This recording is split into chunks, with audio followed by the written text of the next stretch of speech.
Welcome to Cover to Cover.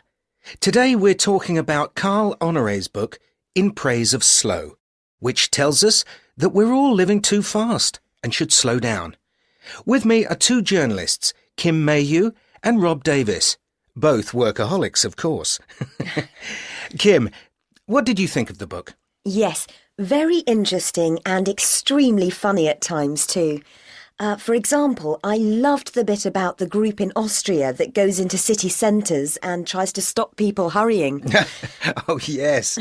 They actually time people with a stopwatch, and if someone hasn't got a good reason for walking fast, then that person has to walk behind a tortoise for 50 metres.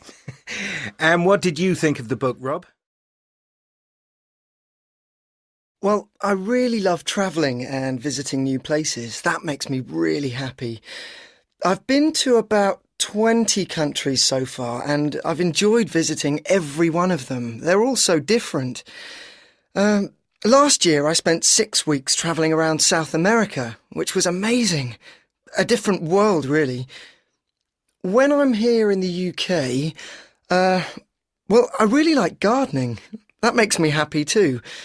I only have a small garden, but I spend a few hours working in it every weekend. I love watching things grow. It's very satisfying. What makes me happy? Well, having a lie-in makes me really happy. I have to get up at 6:30 every morning for work, including Saturdays, so Sunday lie-ins are very important to me. Last Sunday I woke up at about 11. Then I made some toast and coffee, got the papers and went back to bed. And I didn't get up until 1:30. Oh, it was wonderful. But my flatmate is the complete opposite to me. She's happiest when she's doing some exercise. On Sundays, she usually gets up early and goes out for a run. What else? Oh, well, dancing makes me happy. I don't go clubbing very often, but when I do, I always have a fantastic time. Well, I love watching my children when they're sleeping. That makes me feel very happy and peaceful. My days are usually extremely busy. I work for my father's travel company until 3 and pick up the kids from school on the way home. At the moment, they're in the other room watching TV, so I've got a bit of time to myself. So, what else makes me happy? Well, I really enjoy going to museums and art galleries. Last Saturday I went to an exhibition with a friend from work. Oh, it was just wonderful. I love my mobile. I didn't get one for ages, but now I don't think I could live without one. I hardly ever call people during the day because it's quite expensive, but I text my friends all the time.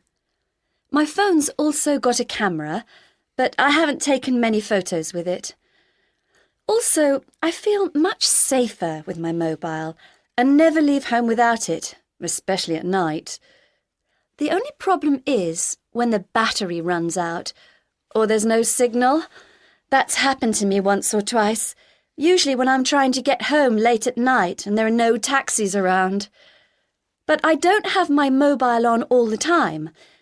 When I'm not feeling very sociable or talkative, I just switch it off. I really hate mobile phones. None of my friends can understand why I haven't got one, but no one thinks about how annoying mobiles are to other people. Everyone always talks very loudly when they're on their mobiles, and I can't bear listening to other people's conversations when I'm on the train. Also, the ringtones really get on my nerves. Both of my brothers have got mobiles, but when we meet up, neither of them ever switches their phone off, which drives me crazy. Last time we went out for a drink together, their phones rang 5 times. I know I can't stop other people having them, but I don't think I'll get one. Oh, I love it, but I know a lot of people don't like it at all. I can't understand why. It's much safer than driving. I always try to get a window seat, and I love just sitting back and watching the clouds go by. And if I'm on a long flight, I stay up and watch films all night, which is great fun. I hardly ever get time to watch films at home. The food's much better nowadays, too. I always eat everything they give me. Yes, it's my favourite way to travel, definitely. Yes, it's the one thing about modern life that really drives me crazy. You have to listen to this terrible music while you're waiting, and then a voice says you're 160th in the queue or something. Sometimes you can wait an hour just to talk to someone and you can't put the phone down because you don't want to lose your place. Then, when you do finally speak to someone, it's usually the wrong department, so you have to start again anyway. When I was growing up, it was hardly ever on. Maybe once on Saturday night or something. But these days, it's on almost every evening, and my husband watches it all the time. It doesn't seem to matter who's playing. And for some reason, he always thinks it's more important than what I want to watch. And that really gets on my nerves. I don't think I've ever watched a whole match because I get so bored.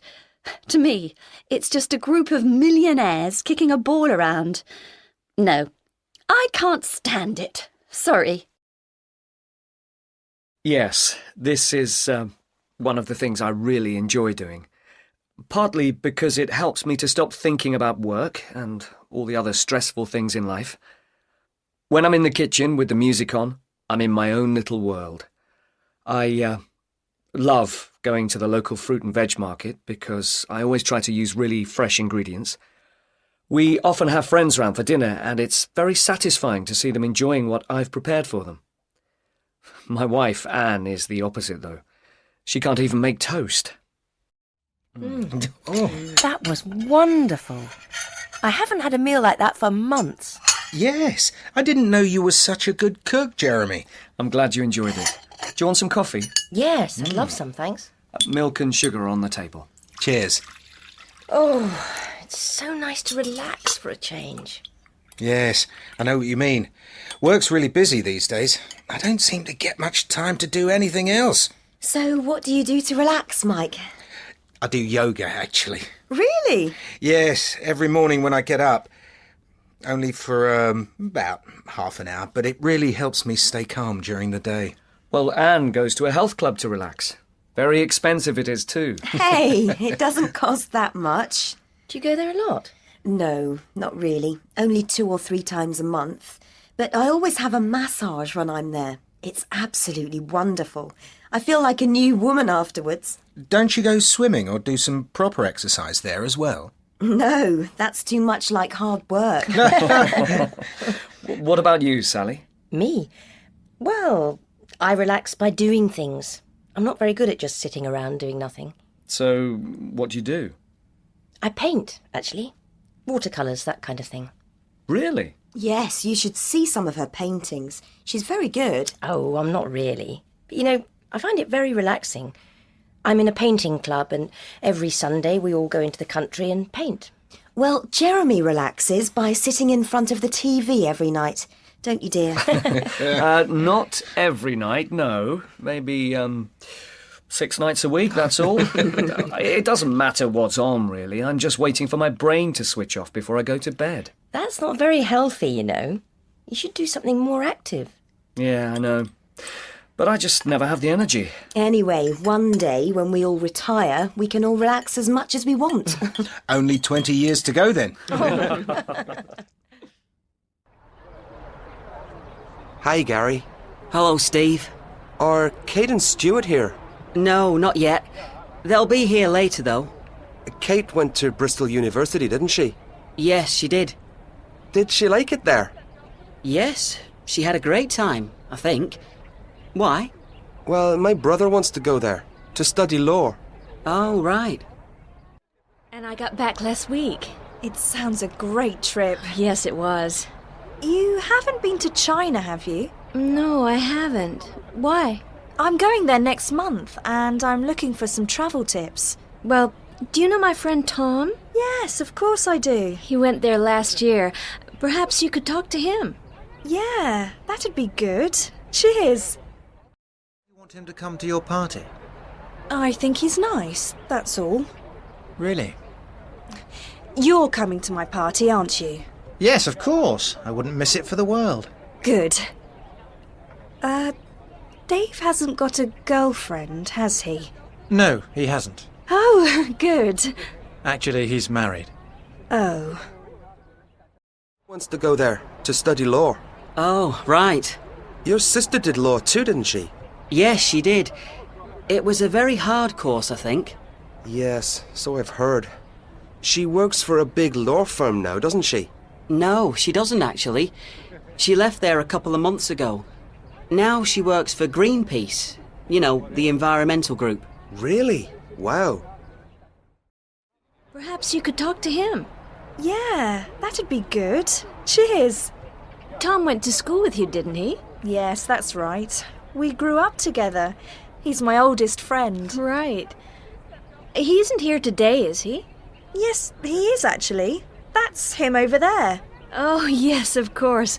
I didn't see him. I'll go and talk to him later. Jack, do you want some chicken? Yes, he does. You eat meat, don't you? Yes, of course. I'll eat anything. Right. Here you go. Thanks. That looks great. You've got a drink, haven't you? Yes, I have. It's over there. Okay. Enjoy the food. Thanks a lot. Welcome to Cover to Cover. Today we're talking about Carl Honoré's book, In Praise of Slow, which tells us that we're all living too fast and should slow down. With me are two journalists, Kim Mayhew and Rob Davis, both workaholics, of course. Kim, what did you think of the book? Yes, very interesting and extremely funny at times too. For example, I loved the bit about the group in Austria that goes into city centres and tries to stop people hurrying. Oh, yes. They actually time people with a stopwatch, and if someone hasn't got a good reason for walking fast, then that person has to walk behind a tortoise for 50 metres. And what did you think of the book, Rob?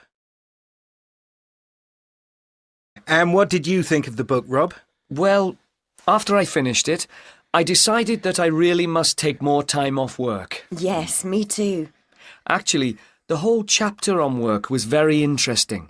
For example, Honoré says people should only work 35 hours a week. And do you think that's a good idea? Yes, definitely. Most people work too hard, I think. And apparently some French employees are allowed to begin their weekend at 3 p.m. on Thursday. I think we should all do that. Kim, what do you think? Oh yes, I agree with Rob. Everyone works too hard these days. Honoré definitely believes we ought to spend more time relaxing with our families. But that's already happening in some countries, isn't it?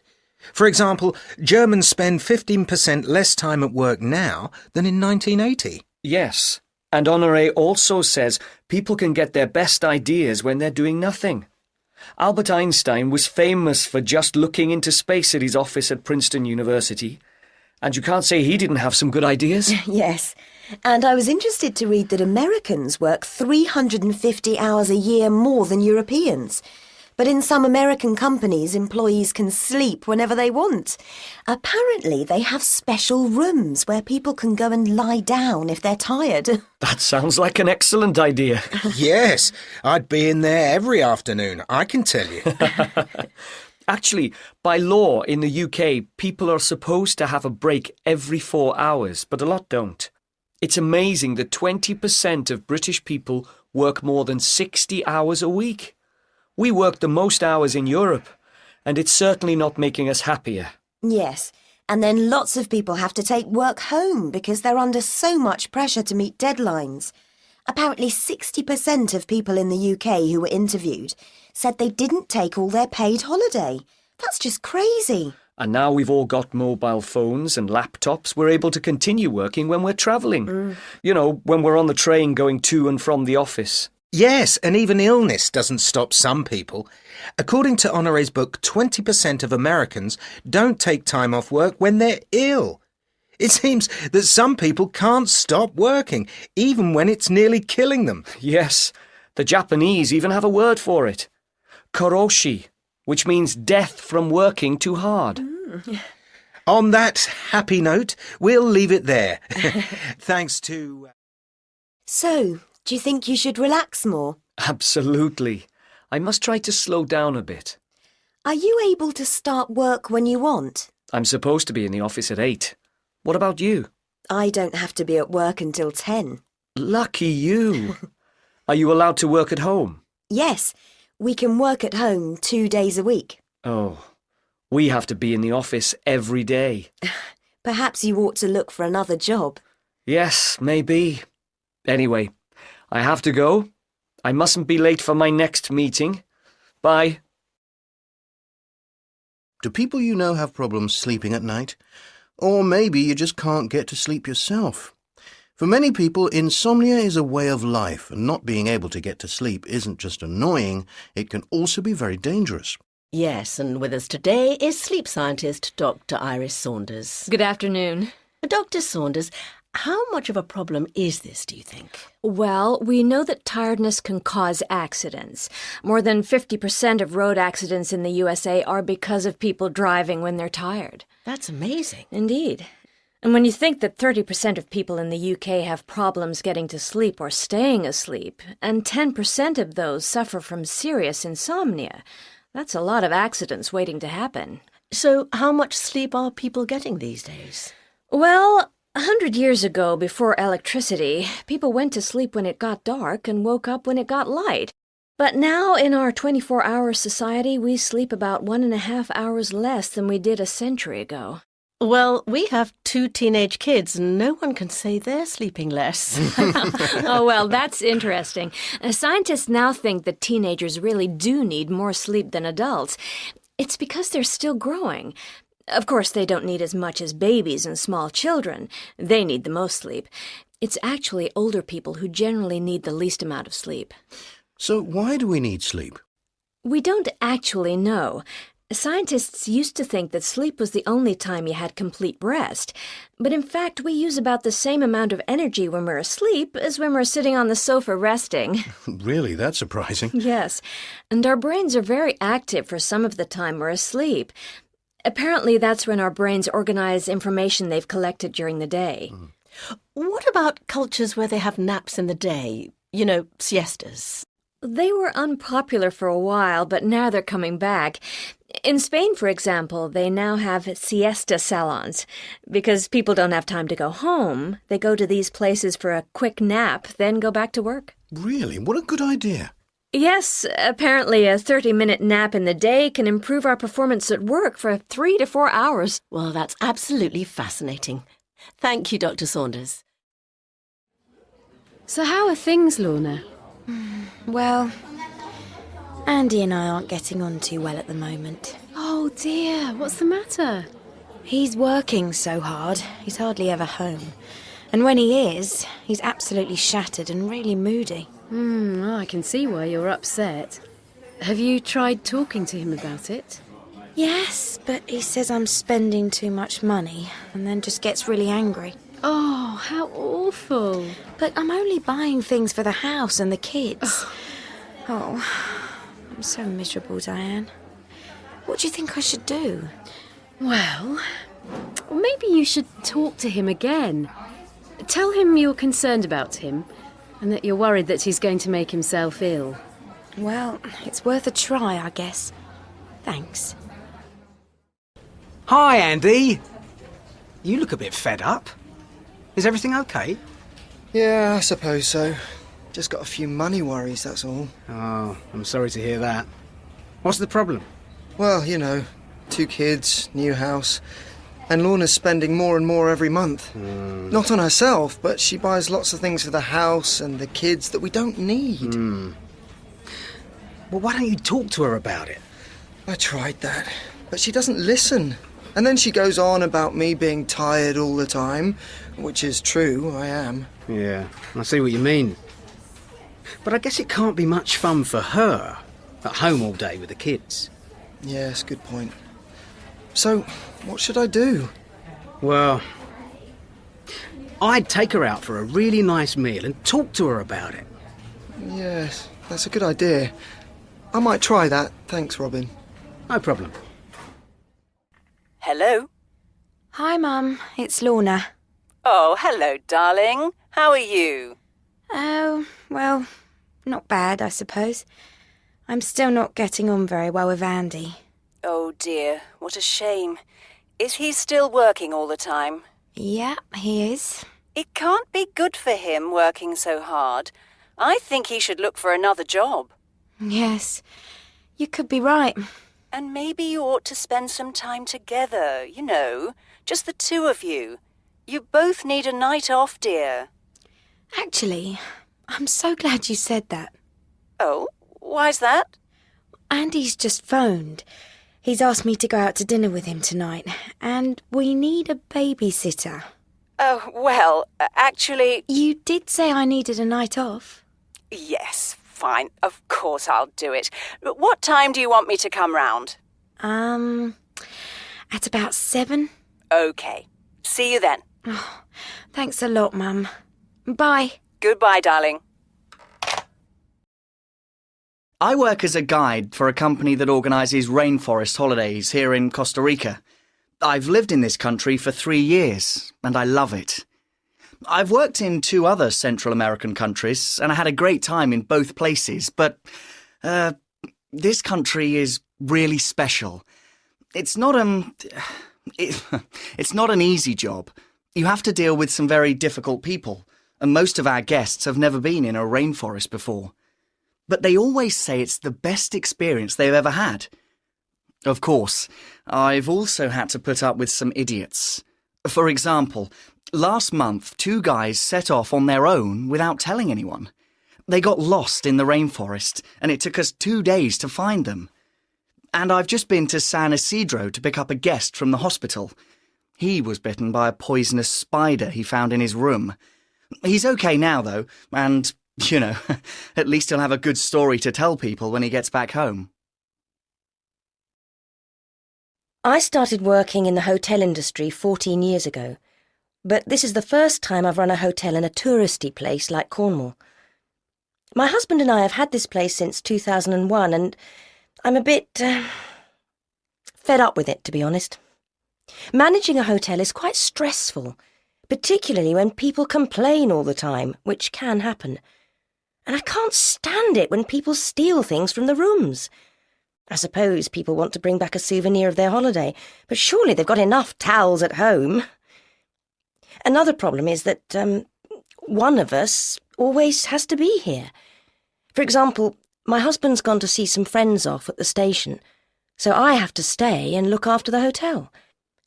Also, it's very hard to get a holiday together. We've been away together a few times, but each time there was a problem at the hotel, so we had to come back early. But this winter, we're going to close the hotel for 2 weeks and go skiing. We're really looking forward to it. In the 90s, we came here every year on holiday. Then, in 2001, we decided to open a restaurant. We've lived here since then, and we've just opened a guest house nearby. The main problem is holidays. We've been to Spain twice, but our last holiday was 2 years ago. We haven't had any time off since then. My parents are here at the moment. It's the 3rd time they've visited us this year. Brian's family are arriving today too. In fact, he's just gone to pick them up from the airport. So let's meet our first holiday maker. Hello there. Can you tell us a bit about yourself? Hi, Judith. My name's Alan Marsh. I'm in my 50s and I work in advertising. And which of our holidays are you going on? Well, I'm flying out to Cape Town in South Africa next week to have a bit of cosmetic surgery. Oh, and why have you chosen this holiday? Well, I've been working in advertising for more than 30 years. It's a very competitive business, and how you look is important. My face is getting a bit old these days, and I thought I needed to do something about it. But the holiday's not just about having a facelift, is it? No, not at all. After I've had my operation and, you know, had a bit of time to recover, I'm going on a week's safari, which I think will be quite exciting. I'd love to see a lion up close. That sounds a bit frightening. Well, when I've had my facelift, all the lions will probably be scared of me. Well, we hope you have a fantastic time, Alan. Thanks a lot. And our next holiday maker is Emily. Hi, Judith. Can you tell us a bit about yourself? Well, my name's Emily Ward and I'm an editor for a weekly women's magazine. I'm 31 and I'm not married. And which holiday are you going on? Well, I'm setting off tomorrow morning to fly to Byron Bay in Australia to work on an organic farm. And why did you choose this holiday? The main reason is that I'm bored with going on the same old package holidays year after year. This time I just wanted, a different kind of holiday. Right, I see. And I hope I'll learn a bit about organic farming, which I'm interested in. Is there anything about the holiday that you're worried about? Well, let me think. I know that I'll have to do quite a lot of physical work and I'm not very fit, but I hope it won't be too bad. Well, we look forward to hearing all about it. Have a great time, Emily. Thanks very much. Right, moving on to our third holiday maker. Alan's holiday. My holiday began when I arrived at the medical centre in Cape Town. I had my operation the next day, and it went very well, I'm glad to say. However, I had to spend the next 5 days inside, which is quite difficult when you're on holiday. But you need to be patient. You can't just sit in the sun after having a facelift. The second week, I just relaxed by the pool. In the third week, I went on safari, which was definitely the best thing about the holiday. We saw lots of lions and other wild animals, but we were never in any danger. We stayed in a guest house in the jungle, which was extremely comfortable. The staff were very kind and helpful, and it was fantastic being surrounded by nature. I definitely come back again, and I'm sure this kind of holiday will increase in popularity as more people worry about their health and appearance. My holiday on an organic farm in New South Wales in Australia was hard work, but very enjoyable. The couple who ran the farm were fantastic, and I was amazed by their kindness and patience. We worked 5 hours a day, 6 days a week. At first, I had a lot of difficulty doing what they asked because I wasn't very strong. However, I soon got stronger, and by the end of my 2 weeks there, I felt incredibly fit and healthy. The best thing about the holiday was the people I met there, who were from all over the world, and it also felt great to eat natural, organic food every day. Everyone stayed in a fairly basic farmhouse, which was okay, but I missed the comfort of my own bed. We spent all our spare time at the beach, but I didn't go surfing because it was too dangerous for beginners like me. I don't know if this kind of holiday will ever become very popular, but I'd definitely do it again. Ellen, you've been to Delhi, haven't you? Yes, I have. 3 times, actually. It's an amazing place. Oh, good. I'm going there next week. Maybe you can give me some tips. Sure. What do you want to know? Well, firstly, do you know any good places to stay? There are lots of good hotels in Connaught Place. That's right in the centre of New Delhi. The place I always stay in is called the Raj Hotel. I can give you the address if you like. Great, thanks. And what's the best way to get around? In Delhi, it's probably best to use rickshaws. They're quicker than taxis and quite cheap. OK. And to travel to other cities, I'd recommend the trains. They're a lot safer than the buses, especially at night. That's good to know. So, what are the things I shouldn't miss? Any good museums? No, don't bother going to the museums. There are much better things to see in Delhi. You should definitely see the Red Fort in Old Delhi. It's absolutely huge. Right. Is there anything else worth visiting? Well, there is a much older fort about half an hour from the centre, but it isn't really worth visiting, I don't think. But there's the Jami Masjid. That's the biggest mosque in India, and it's very near the Red Fort. That's well worth seeing. That sounds good. And what about places outside Delhi? Well, you really must go to Agra to see the Taj Mahal. It's only 3 hours away by train. You can do it in a day if you start early. Great. And what about the food? Do you know any good places to eat? Yes, there are lots of really good restaurants in Connaught Place. I remember one called the Shanty. The food there is delicious. We ate there every night. Thanks. That's really useful. Have you got any other tips? Like most places, don't drink the water. Buy bottled water instead. And I wouldn't eat anything that's sold in the street. You can get ill quite easily there. Yes, I've heard that before. Thanks a lot, Ellen. You've been really helpful. No problem. Send me a postcard. Yes, I will. When a band or a musician goes on tour, they have to sign a contract with the concert promoters. These contracts often include requests for things the musicians want. And these requests, or riders, are often more unusual than you might expect. Elton John, for example, was famous for his riders.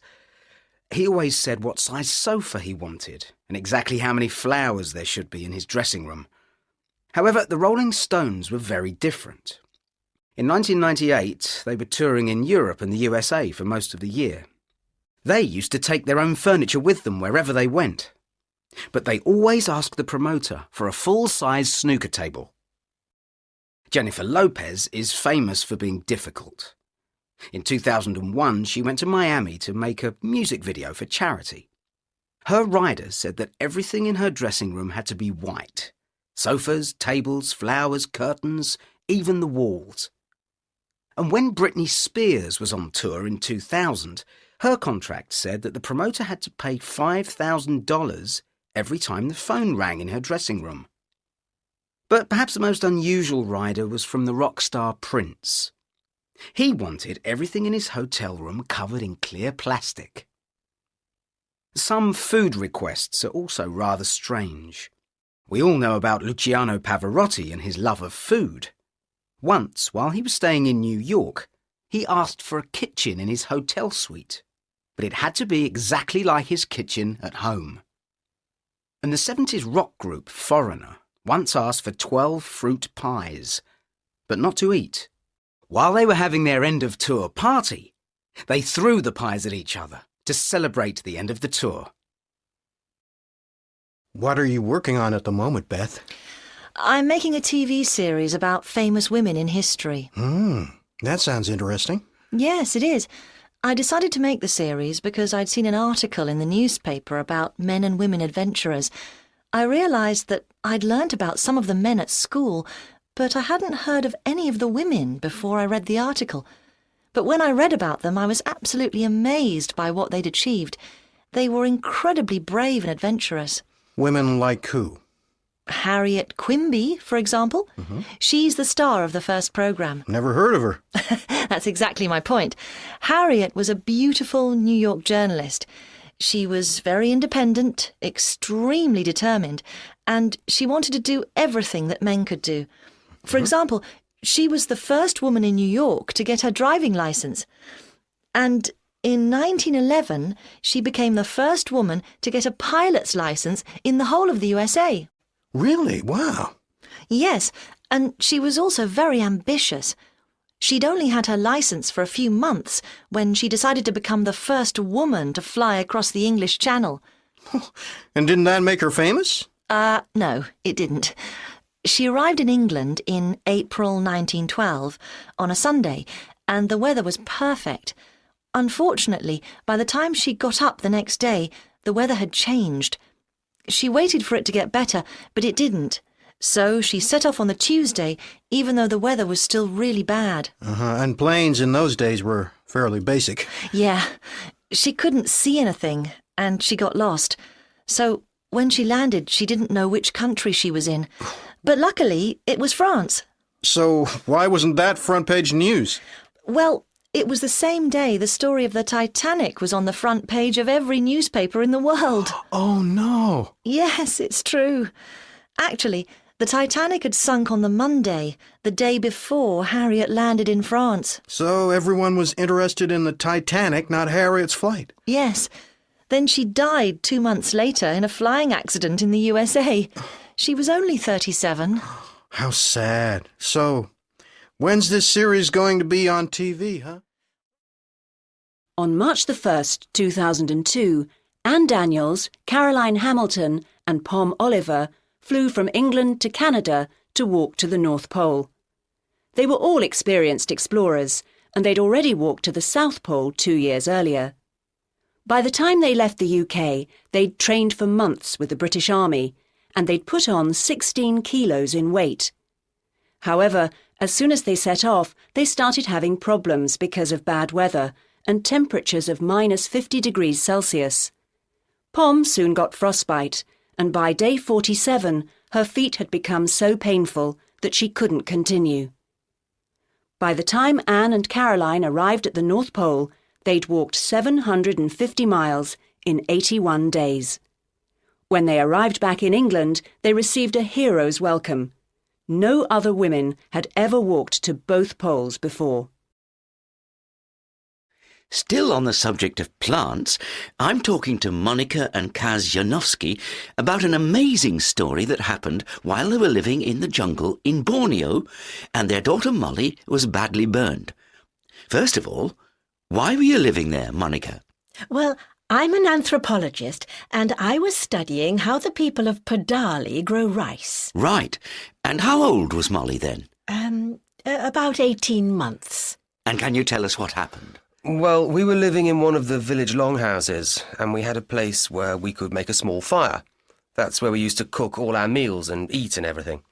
Well, one day, Molly was dancing around, as kids do, and a teapot full of boiling water fell on her. So, what did you do? A teapot full of boiling water fell on her. So, what did you do? I immediately took off all her clothes, of course. And then, within seconds, people from the longhouse were bringing banana flowers, and they started putting the sap from the flowers on Molly's burns.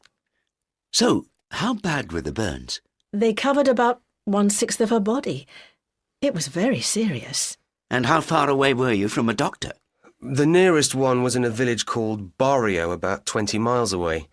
Fortunately, she was a flying doctor. She visited villages in a helicopter. Normally, it's a 12-hour walk to Barrio, but the helicopter came to pick us up, so it only took us 10 minutes to get there. The doctor wanted us to take Molly to hospital in Marudi, the nearest town. Did you take her there? No, we didn't, actually. The Padali people had told us that the doctors would put purple medicine on the burns, and it was no good. It would leave scars on her body. So what happened next? We decided to go back to our village. The doctor wasn't happy about it, but she agreed in the end and gave us some antibiotics. Oh, and she also asked us not to use the remedy that the Padali people used. But you'd already used their remedy. Yes, we had. The Padali people have been treating burns this way for ages. Of course, Molly often cried while Monica and I were putting the sap on. It was obviously very painful for her. And we also had to keep her clean, of course. Yes, I can imagine. How often did you and Kaz have to do all of this? Every 2 hours. Right. And how long did you do that for? 10 days, more or less. Wow. Yes, it was really exhausting for everyone. And what happened to Molly in the end? Did the skin heal? Yes, completely. It was a bit white at first, but after a week or two it changed back to its normal colour. And has Molly got any scars now? No, there isn't a scar anywhere on her body. Not one. Well, that's a remarkable story. Thanks for allowing us to hear about your experiences, and I hope that when this story... Hi, Ewan. Did you see the match last night? No, I didn't. We lost. Yes, I know. I saw it on the TV this morning.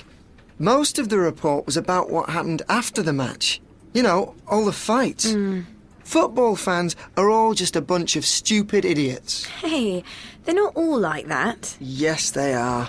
Most of them are really rude and noisy and... I agree some of them can be quite rude at times, and yes, they tend to get rather loud. Rather loud? You're joking. They're really aggressive. Most of them are just out looking for a fight. OK, I admit some of them can be quite aggressive at times. Didn't you see the news? There was a huge fight in the town centre. It seems to me that most football fans are, You know, just incredibly violent. Yes, and I agree that's not very normal behaviour. Generally speaking, most people who go to matches are just loyal fans. OK, you get a few who can be a bit too enthusiastic. A bit too enthusiastic. They're just like a bunch of spoilt children. Yes, well, some of them are, I admit. On the whole, most fans just want to see a good game and to see their team win. Yes, and then have a fight about it afterwards. Seriously, don't you find the behaviour of some football fans offensive? Oh, yes, of course I do. But lots of families take their kids to football matches, so it can't be all that bad. Yes, and those kids become the next generation of football idiots. Oh, I give up. So, what do you think? Well, I think they were much better than the ones we saw yesterday. Yeah, me too. What did you think of the terraced house in Eccles? Well, I thought it was okay. Mm. And it's the least expensive place we've seen. Yes, that's true. The wooden floors were lovely. And it had a new kitchen. Yes, the floors were nice, I agree. Also, it seemed slightly bigger than our house. No, I think it was the same size as ours. It just seemed bigger because it had less furniture. Yeah, maybe. Anyway, I preferred the detached house, to be honest.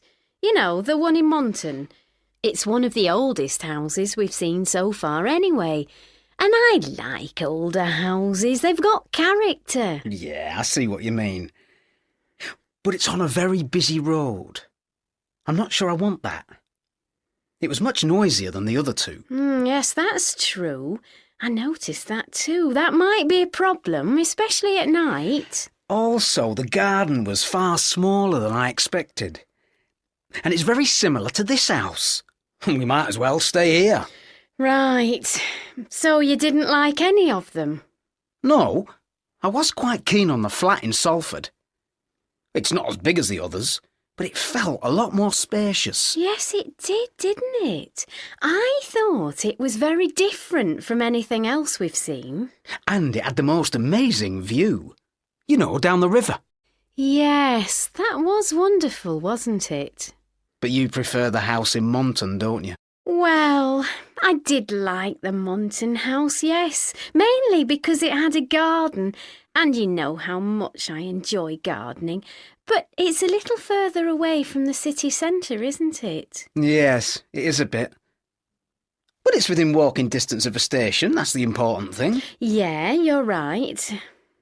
Oh, I don't want to live in that house in Eccles, though. It's got the worst bathroom I've ever seen. Oh, I didn't really notice the bathroom. Anyway, the Salford flat's got that big balcony. We can get some plants and sit out there in the evenings. It'll be as good as having a garden, but a lot less work. And it's a bit less expensive than the Monton house. Yes, maybe. It was nice, wasn't it? Maybe we can look at it again tomorrow. Sure. I'll call the estate agent now and see if they've got time. Oh, right, what's next? What about this box of toys? The kids are much too old for them now. Actually, I'm going to give those to my sister. Her kids will probably like them. She's picking them up tomorrow evening after work. OK, so those go in... The pile with the books. Right. And what about all these old letters? Oh. I don't know why you've kept them. You'll never read them again. OK, I'll throw those away. So, which pile? Put them next to those old magazines. Right. And what shall we do with all these old photos? Oh, I'm in the middle of going through those. But we never look at them. I know. But that's because they're not in order or anything. I'm going to sort out the rest of them at the weekend. Then we can get rid of the ones we don't want. OK. So we're keeping these for now? Yes. So, that pile. Yes, the one with the TV and the pillows. And can we throw out these old records? Sorry. You're not getting rid of those. I've had them since I was a teenager. Oh, but you'll never listen to them again. That's not the point. They're probably quite valuable now. Fine. Put them in the keep pile. Oh, and that old tennis racket. You've got to throw that out. Actually, I'm going to give that to Ricky next door. His mum asked if I had one. He's going to start taking tennis lessons. You're joking. That old thing. It's going to break the first time he uses it. Oh, it's fine for a 10-year-old. Oh, you don't like throwing things out, do you? Right, what's next? What about this dress? Shall I keep it? Sorry, but I don't think it's going to fit you anymore. OK, I'll throw it away. And what about your old guitar? Toby wants that. He's coming to pick it up later. Right, I'll put it in the giveaway pile. Do you want to keep your old running shoes? Yes, I'm going to start running again soon. Shall we keep this mirror? It'll look nice in the new house. Yes, why not? Oh, don't forget we're meeting the estate agent at 4. You go. I'll finish sorting out this stuff. OK, see you later. Bye. Bye, darling. Right, now let's see what I want to throw out. Those old records for a start. And those horrible running shoes. That broken tennis racket. But I'm definitely going to keep my old letters. Well, I've been to IKEA, let me think, about 8 or 9 times. And I mean, you can't argue with the prices. Everything's, well, like everything's so cheap compared to other places. But I'm not a fan of the place, I must admit. I love the things they sell, like it's good quality and well designed and all that. But I don't like shopping here. I'd prefer to have more personal service. You can never, find, there's never anyone to help, which I find kind of annoying. And, well, on a Saturday, the queues, they're enormous. You see, I've got no patience at all, and I just sort of stand there and get angry. And, putting the stuff together drives me crazy. All that time standing in the queue, and then you get home, start putting it together, and there are always, bits missing. I mean, how frustrating is that? Well, IKEA's more like a supermarket than a department store. I mean, at IKEA you get your trolley or your big blue bag, and away you go. You see, there aren't many assistants, so no one's, asking you if you want any help all the time. I hate that. I just kind of want people to let me walk around on my own. But I always seem to buy lots of little things, candles and glasses and plants, stuff that I didn't actually plan to buy. But you can furnish an entire house in a day. In fact, we did when we lived in Paris. Well, it wasn't a house, actually.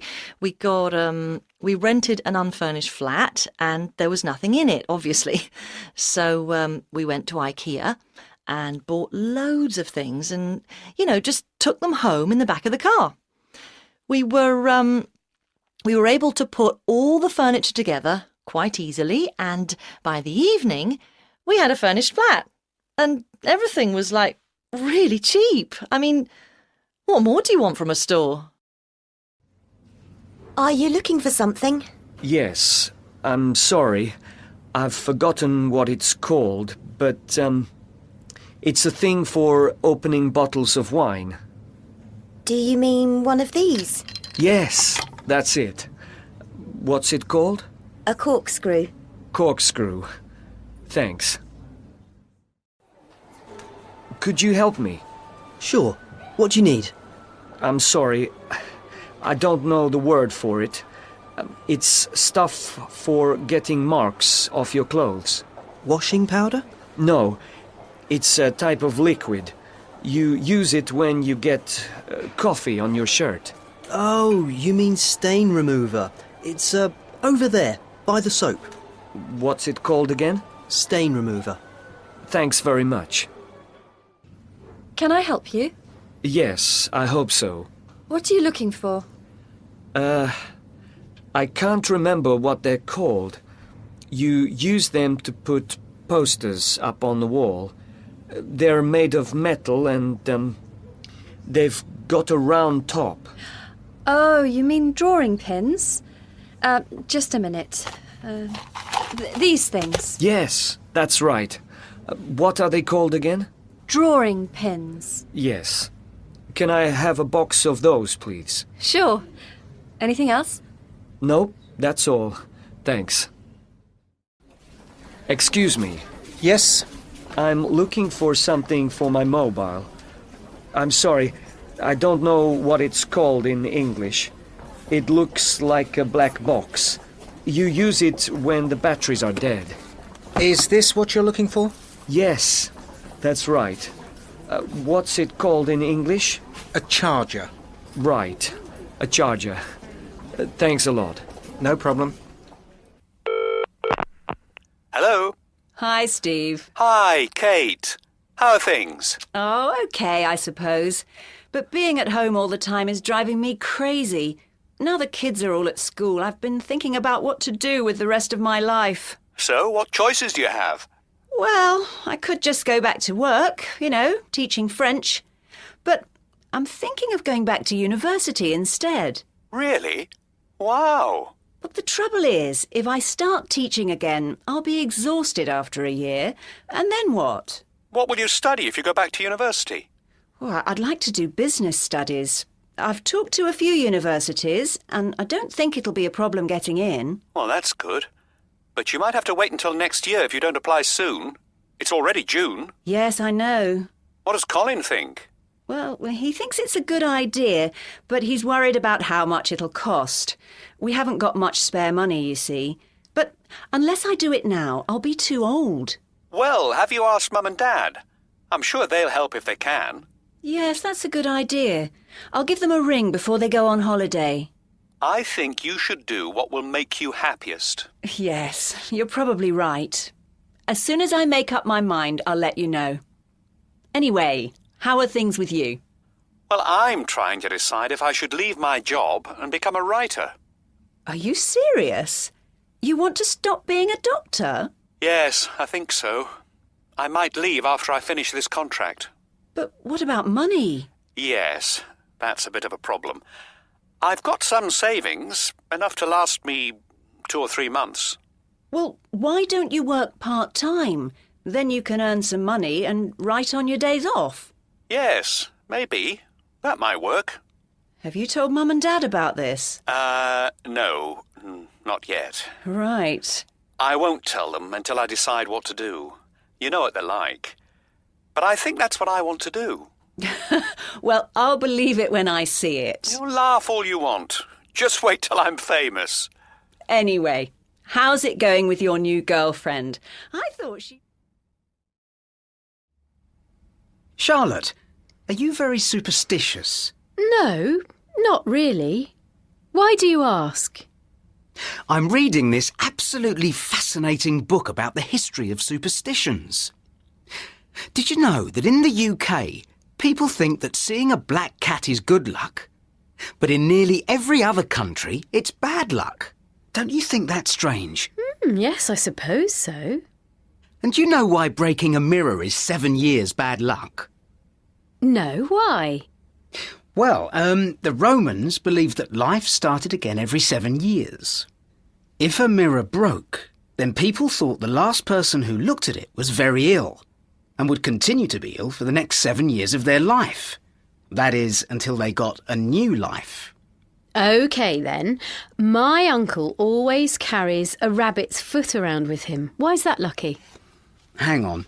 Lucky Charms are here somewhere. Yes, here it is. Rabbits were believed to help families grow their crops because they lived in the fields and had lots of babies. So they became a sign of fertility and therefore good luck. Not so lucky for the rabbit, though. You know, having its foot cut off. Yeah, true. So, what superstitions do you believe in? Well, let me think. Oh, I touch wood. But everyone does that, don't they? Ah, that's an interesting one.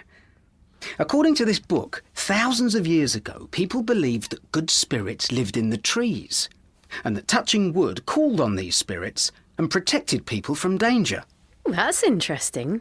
I also do that thing with salt, throw it over my shoulder. I've no idea why, though. Ah, that's in here too. Yes, here it is. Apparently, hundreds of years ago, salt used to be very expensive and valuable, and was mainly used as a medicine.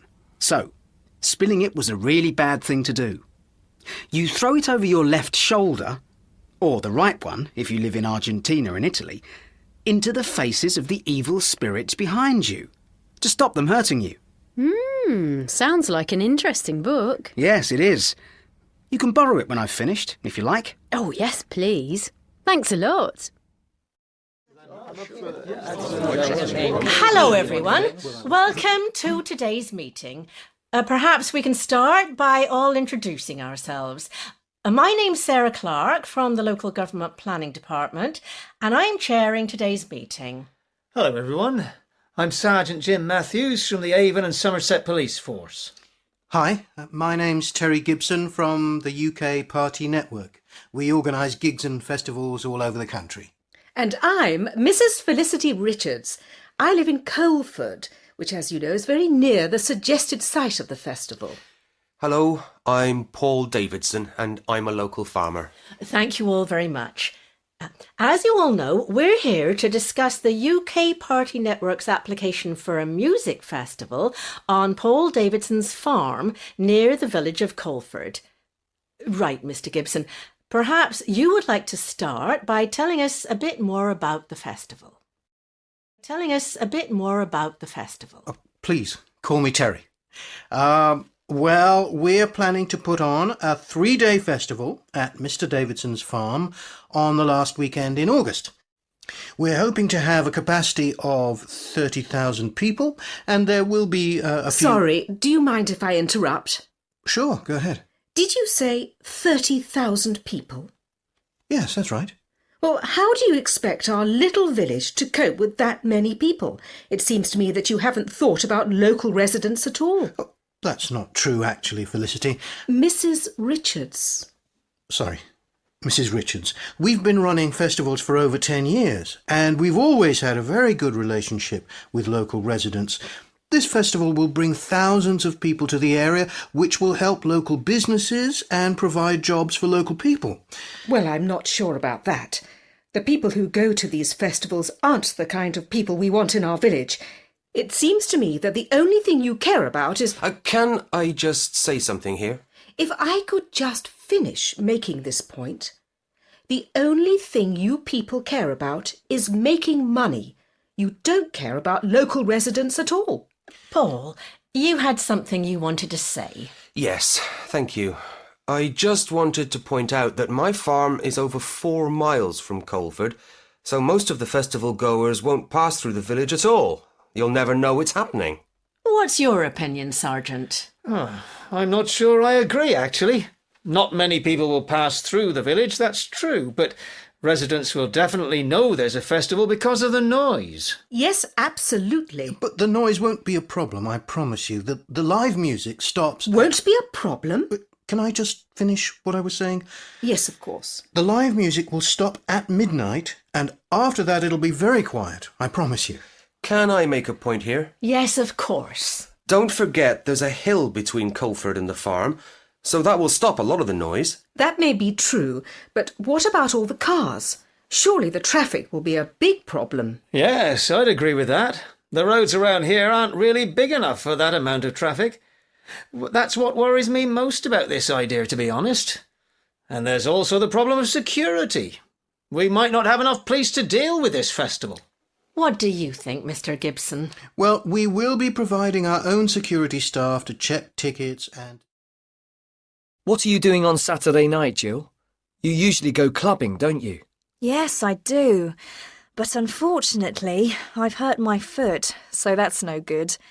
I should really tidy up the flat, but I think I'm going to have a quiet night in and watch an old film instead.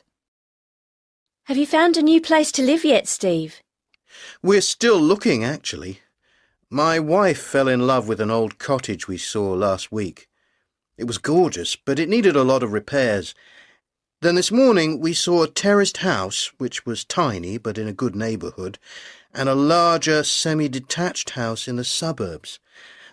I preferred the smaller one, I think. I don't know what to get Mum for her birthday. I was thinking of buying her some perfume. What do you think?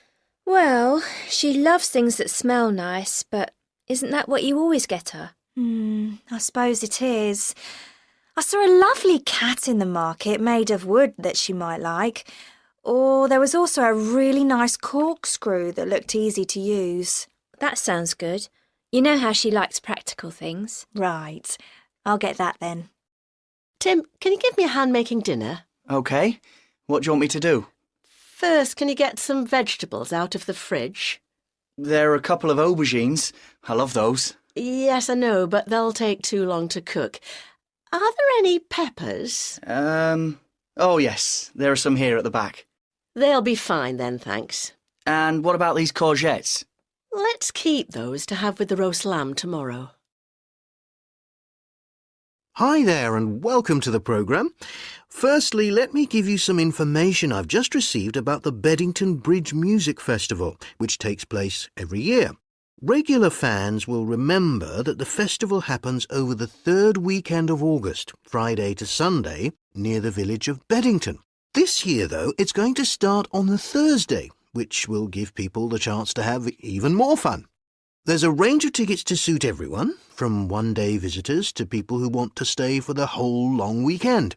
You should book early because tickets are 30% off until the 30th of June. From the 1st of July until the festival starts on the 22nd of August, it will be full-price tickets only. This is a family-friendly event, so children under 16 are allowed in for half price, and children below the age of 12 can go in free. Most festival goers camp in the fields on the festival site, although there's some accommodation available in the nearby villages. Rooms tend to be quite expensive during festival time, though, costing at least £50 per person. If you're driving there, there's a parking fee of £27 per car, or £35 if you have a van, for however long you stay. You can also get there easily by public transport. The nearest station is about 4 miles away. Oh, and motorbikes can park for free. Hot and cold food and drink are available on the festival site, of course. And don't forget, you can also get fantastic home-cooked breakfasts in the main square in the village. Anyway, for more information, check out the website, which is www.beddingtonfestival.com. When my father, Bill, retired a year ago, he bought himself his first ever computer. At the time, he had no idea how to use a computer and didn't even know how to save a document. He couldn't type very fast, and he didn't have a clue how to go online. So he started going to evening classes, and after a few lessons, he was able to send emails and search for things on the internet. He even managed to create his own web page. His friends realised that he was good at working with computers and started asking him for help. He found it quite easy to sort out their problems and decided to start teaching retired people basic computer skills. Now he's working harder than he used to before he retired. I came here to work for a multinational company about 10 years ago, and I've been here ever since. I love living here, but it can get really hot in the summer months, and I'm no good at all in that kind of weather. Which is why air conditioning is so important here. I know for sure if we didn't have it in the office, I wouldn't get much work done. I just don't know how people managed to do anything here before it was invented. And if we didn't have it at home, I wouldn't get any sleep at all. I like straight hair, but mine is really curly and I hate it. So after I wash my hair, I always have to use these hair straighteners. I'd never leave the house if I didn't have these. Well, would you go out in public if you looked like a clown? I've had these straighteners for a couple of years now. They're okay, but, they're not as good as my friend Jane's. But the really good ones are quite expensive. Still, I've got my birthday coming up next month, and Mum says if she has enough money, she'll get me some new ones. I've got absolutely no sense of direction, and I'm hopeless at finding my way around. My brother-in-law's got a new car, and it's got a GPS, and it's just amazing. If my car had one, life would be so much easier. I'd probably never get lost again in my life. I'd get one tomorrow if I had enough money, that's for sure. But, they're still quite expensive at the moment, so I'll have to wait until they come down in price.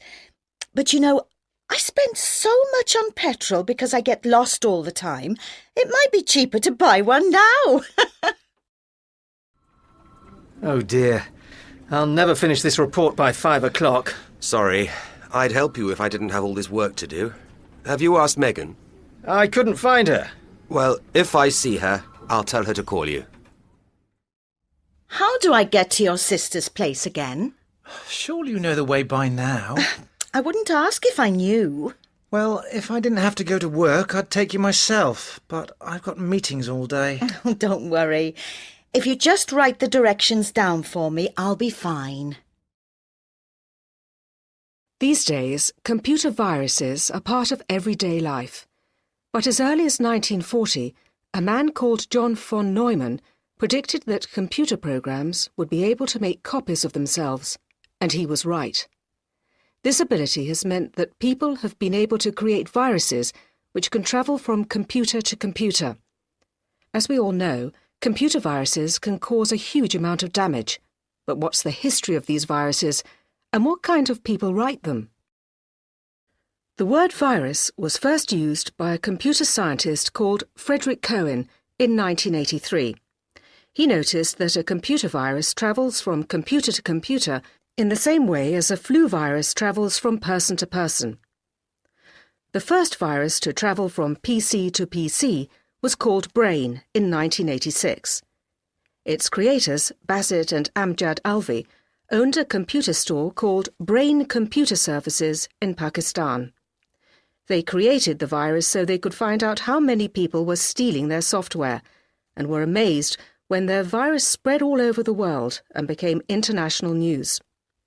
Fortunately, Brain didn't do any damage and was easy to remove, but later viruses were much more dangerous. The famous Melissa and Lovebug viruses, for example, made headline news in 1999 and 2000 and caused enormous problems for computer systems everywhere. And in 2004, an 18-year-old from Germany, Sven Yaschen, created a virus called the Sasa worm, which he wrote in his bedroom on a homemade computer. It caused tens of millions of computers to crash all around the world and affected banks, airlines, hospitals, and government buildings worldwide. The Sasa worm was particularly dangerous because it could infect any computer online and didn't need to travel via email, unlike earlier viruses. Of course, viruses aren't the only thing computer users have to worry about. Trojan horses, for example, are often attached to software that you can download from the internet, such as computer games. When you open the software, the Trojan horse loads itself onto your hard disk. It can then allow other people to access your computer without you knowing about it, for example, to steal your passwords and credit card details, or to send junk emails. So what do we know about the young men who write these viruses, people like Sven Yaschen? Well, it seems that most of them are people who... David L. Smith created the Melissa virus in 1999 while he was working for a company in New Jersey in the USA. The American computer programmer named the virus after a dancer he knew while he was living in Miami, Florida. At that time, Melissa was the worst virus there had ever been, and it crashed email systems around the world, including those at Microsoft and Intel. The way the virus worked was simple. As soon as it infected a computer, it forwarded itself to the first 50 email addresses in the computer's address book. Because people thought that the emails were from friends or colleagues, they opened them immediately, which allowed the virus to infect their computers. The Melissa virus cost businesses more than $80 million in North America alone, mostly in lost work time. However, because Smith helped the police catch other virus writers, he was only sent to prison for 20 months. In May 2000, Onel de Guzman, a student from the Philippines, was arrested for creating the most famous virus in history while he was studying computing at university. The love bug virus came as an email attachment which said, "I love you."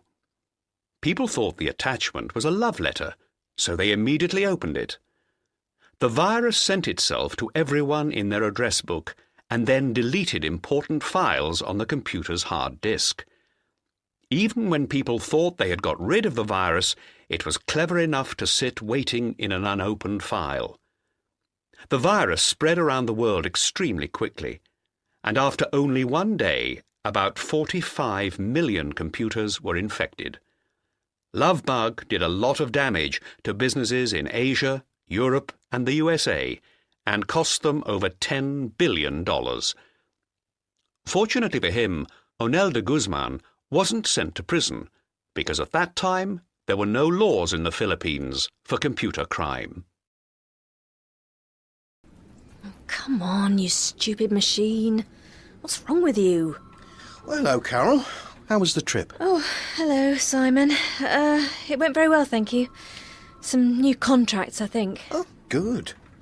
Don't forget we've got a meeting with our new German clients tomorrow afternoon. Yes, don't worry, I hadn't forgotten. Do you know if we asked Alex Ross to come? He knows a lot about the German market and should be there, I think. I'll call him and check. Fine. Oh, by the way, we've got a new computer expert. His name's Ken Baxter. Right. Yes, he put in a new email system while you were away. So that's why I can't log on. Do you think he's changed the password? No, your old one should still work. Well, it doesn't seem to. Well, I'd give Ken a ring. I'm sure he can fix it. Right. Can you tell me what his number is? It's on the side of the computer. Oh, yes, thanks. Hello, IT, can I help you? Oh, hello. Can I speak to Ken Baxter, please? He's not here, I'm afraid. He went out about an hour ago. Have you any idea where he's gone? Yes, he went to meet an estate agent. He's trying to buy a house. Oh, dear. Could you tell me whether he'll be back soon? He said he'd be back around 3. OK, thanks. I'll call again then. Bye. What was wrong with the old system, anyway? Oh, hi, darling. Sorry I'm so late. Had a few problems at the office. Don't worry. I'm glad you're back. I need your help. Where's Tim? He's gone out. Where's he gone? To the cinema with some friends. He said you knew about it. Oh, yes, I remember. Will he be back soon? He said he'd be home by 9. Right. What are you doing? I wanted to finish sending out those party invitations, but I can't get into Tim's laptop. Has he changed the password? Yes, now it's keep out. All one word. Very funny. OK, that works. Right, about this party. I thought we could go through the address book and see who we haven't invited yet. Good idea. Who's first? Right. Did we ask Alex Ross to come? You know, your friend from work. Yes, I think so. Oh, no. I forgot to call him about a meeting tomorrow. What's his number? Hang on. It's 020-8244-5690. Right. I'll be back in a minute. Sorry. Oh, well. At least we made a start. The Earth is hit by lightning 8.6 million times a day. Scientists say there's a 1 in 3 million chance you will be hit by lightning, but that depends on how much time you spend outdoors. Roy Sullivan, a park ranger from Virginia, USA, was hit by lightning 7 times in his lifetime. On different occasions, he lost his toenails, hair, and eyebrows. The final lightning strike happened while he was fishing, and he was taken to hospital with chest and stomach burns. Hi, James. Hello, Val. Hi, Pete. Come in. Hi. Ready to go? Not quite. Do you want a coffee? I've just put the kettle on. Oh, yeah, sure. You get ready. We'll make it. OK. Oh, there's a bit of pasta there too, if you're hungry. No thanks. We've just eaten. Well, I found some coffee, but there's no sugar. There's some in that jar by the toaster. Oh, yes. There's enough milk for 2 cups, but not enough for 3, I don't think. Oh, it's okay. I'll have it black. Can someone feed the cat? There are plenty of tins of cat food in the cupboard. Sure.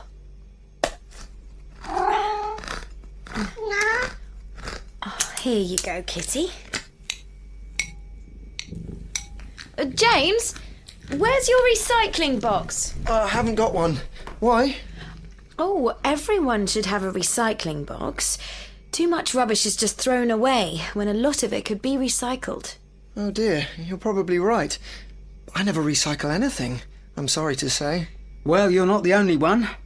Hardly any stuff is recycled in this country. Did you know that Germany recycles over 50% of its rubbish? Oh. But in the UK, it's only about 15%. That's not much, is it? No, and there aren't enough recycling bins in this country. With stuff like glass, for example, we only recycle 25%, but in Switzerland they recycle about 90%. Yes, I see what you mean. I hadn't really thought about it. Well, it's never too late to start, and there's a lot of stuff in your bin that could be recycled. Oh. Look, there's loads of paper and several plastic bottles. The bottles can be made into supermarket bags, and the paper can be made into toilet paper. And, these empty cat food tins can be recycled, and the metal could be used for making fridge parts. Wow, you know a lot about all this. Yes. Well, there's plenty of information on it these days, isn't there? But it's hard changing people's habits in this country. People are naturally lazy, I think. Yes. Too many people just don't bother. But the government should do more too. In Germany, people have to recycle their rubbish. It's the law. They should do that here too, I think. Yes, I suppose you're right. I've only got a few friends who recycle things. But in the future, I'll try to recycle what I can. Come on, we're late. Oh, let me get my coat. Won't be a second. We made a little progress there. A British tourist has been attacked by a shark off the coast of Texas, making it the 8th shark attack in the USA this year. We now go over live to Freeport for a special report from our North American correspondent, Andrew Evans. Andrew, I understand the man didn't do anything unusual to cause this attack. Yes, that's right, Beverly. Mark Skipper, a 47-year-old man from Oxford, was just swimming on his own quite close to the beach when he was attacked. How badly was he hurt? Well, we don't have much information yet, but we know his leg was bitten quite badly. He was immediately taken to hospital and we're waiting to hear how he is. So, Andrew, why are the sharks coming in so close? Well, Ryan Williamson, who works for the Texas Parks and Wildlife Department, believes that the increase in shark attacks is because of what they call dead zones. These are areas in the ocean where there isn't enough oxygen, so all the fish die. So there aren't any fish for the sharks to eat? Exactly. Many of these dead zones are actually quite close to the coast, so the sharks come in closer and closer looking for food. So what turns an area of the ocean into a dead zone? I'm afraid it's us, Beverly, people. There's too much pollution in the sea, and it's killing all the fish. And these dead zones cover fairly large areas. The one we're talking about here, for example, covers about 5,800 square miles. And are these dead zones only around the US coast? No, they're not. According to the United Nations, there are about 150 dead zones around the world. That's twice as many as there were 15 years ago.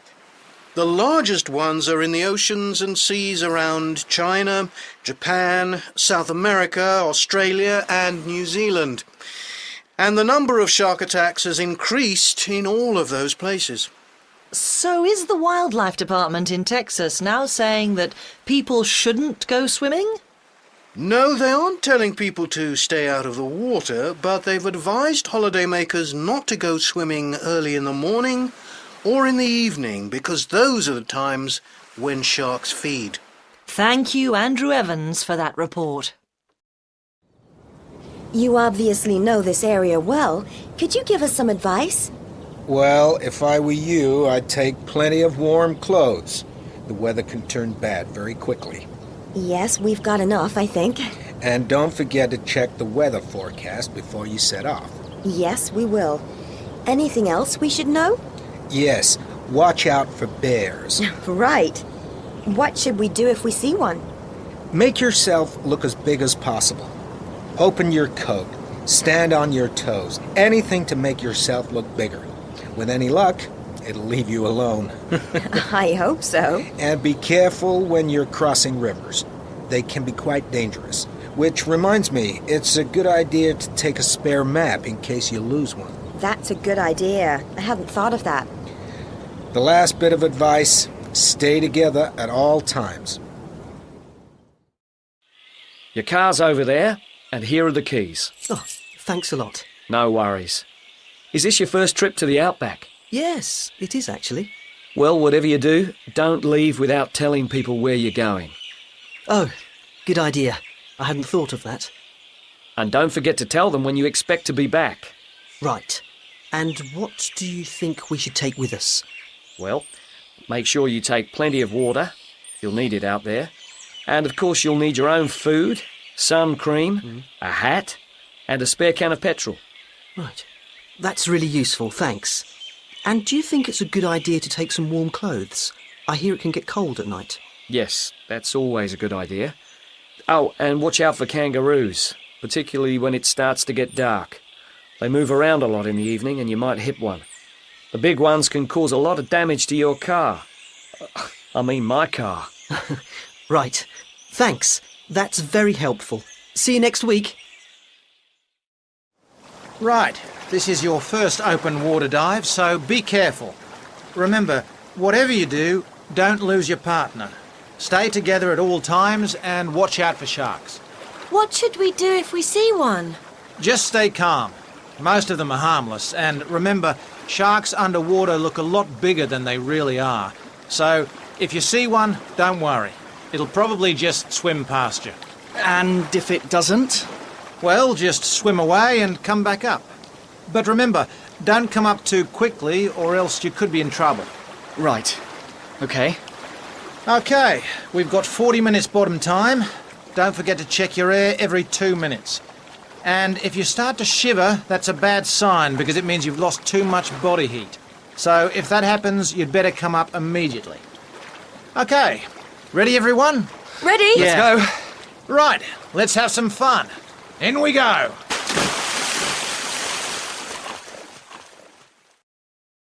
Can giving up food really improve your health? Joanne Fullerton spent a week at a retreat centre to find out. When I arrived at the Just Juice retreat centre, I was feeling a bit nervous. I was going to do a 7-day fast, drinking only fresh organic fruit and vegetable juices. I'm the type of person that eats 3 meals a day and can't wake up without a cappuccino, so the idea of living on juice for a week was rather terrifying. After checking in, I was taken to the guest house where everyone was staying. Louise, the person who I was sharing with, had done the retreat 4 times, and she looked healthier than anyone I'd ever met. According to Rachel Carr-Hill, the woman whose fasting programme we were following, going without food is one of the best things we can do for our health. The food that we usually eat contains toxins which stay in our bodies and stop our digestive system working properly. When we fast, our body doesn't have to digest food, so it has time to get rid of these toxins.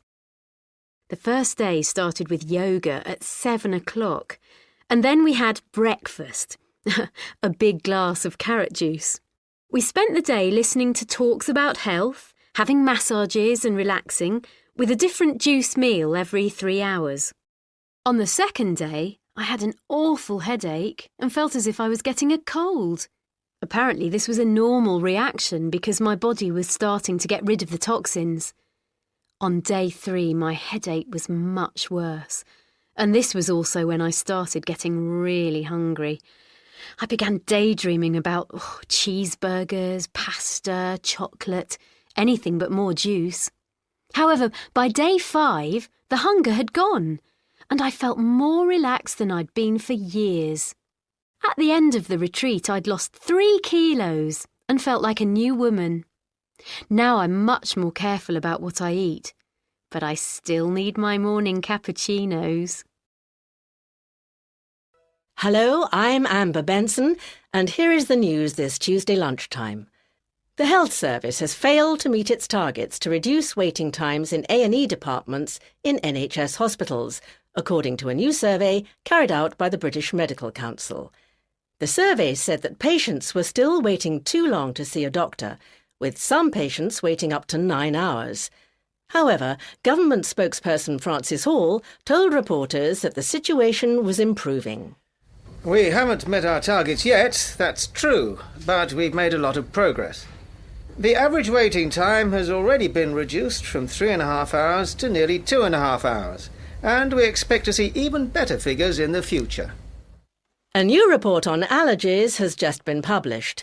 The report shows that allergies have become one of the UK's biggest causes of illness, with 1 in 3 people now affected.